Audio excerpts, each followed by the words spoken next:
D'abord remercier Henri et toutes les personnes qui ont organisé cette visite. C'est vrai que c'est fort intéressant. Je ne m'attendais pas à ce qu'il y ait des démonstrations.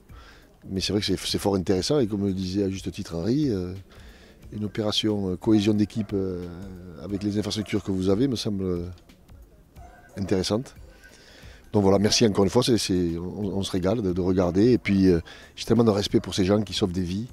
Et quand je vois qu'on donne des légions d'honneur à des personnes, des fois, je crois que les légions d'honneur, c'est eux. C'est à eux qu'il faut surtout les donner.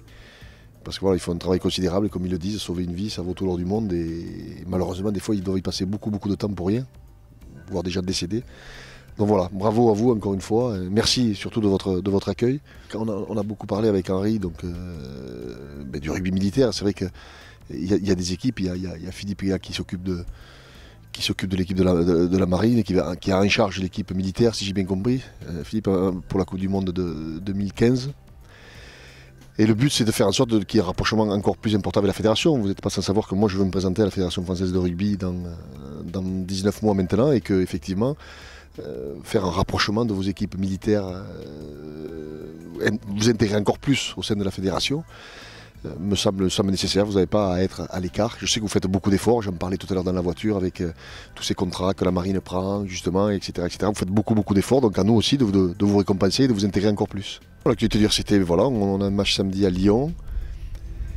Et ensuite, on va attaquer la ligne droite puisqu'on va jouer le 28 mars à Marseille contre Toulouse. Le dimanche d'après à Toulon, le quart de finale de Coupe d'Europe. Après, on ira à Grenoble. Après, j'espère qu'on jouera la demi-finale de la Coupe d'Europe à Marseille.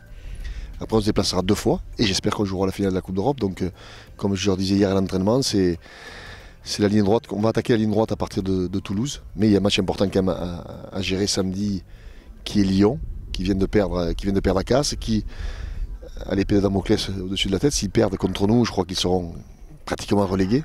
Donc ça va être un match dense, un match difficile, mais bon, c'est toujours difficile dans le top 14 quand on voit les résultats, quand on voit que La Rochelle a failli gagner à Montpellier, quand on voit... Il n'y a pas de petites équipes, c'est ce que je disais.